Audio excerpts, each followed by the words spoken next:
When I look around at all of the cast members at Disneyland in my department, it's really interesting because it's kind of like it swings both ways. Like, some of us are people who are there who are, hard workers outside of Disneyland. We have a lot going for us when it comes to our career. We have a lot of goals.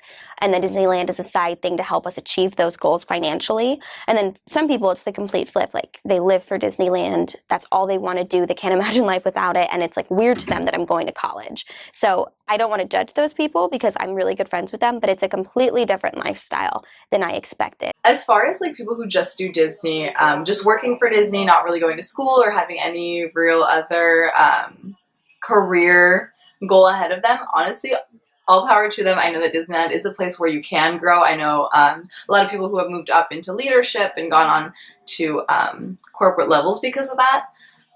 It's honestly not, my place to tell anyone what to do.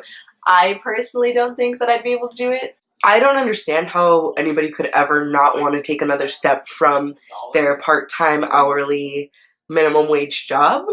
I don't see, for me personally, a person with lots of ambition and passion and the desire to constantly be challenged. I find it hard to believe that someone could find so much joy in something as simple as living a very routine life with a very small world around them. Going to school gives you new perspectives. Working towards becoming a higher up is challenging yourself to still continue to grow outside of an academic environment. So I just find it really interesting and almost silly that some people can be perfectly content with never growing. There are a handful of people, or I guess a handful of people in every department really, who have the name like APs with blue IDs because all they do outside of work is go back to Disney or put their money back into Disney in some way, shape, or form, whether it be merch, consuming things at the parks, etc., etc. I personally don't think that that's a good idea. There is so much more to this world, especially at the median age that we are in this department, which is usually in our early 20s, for you to explore than to be stuck going back to your job every single day.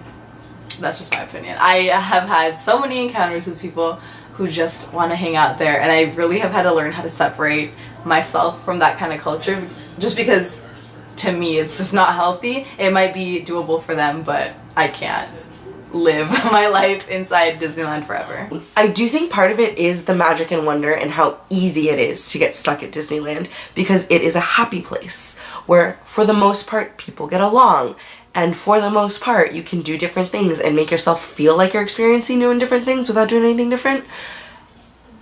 But I think part of it does come from a fear of leaving a comfort zone.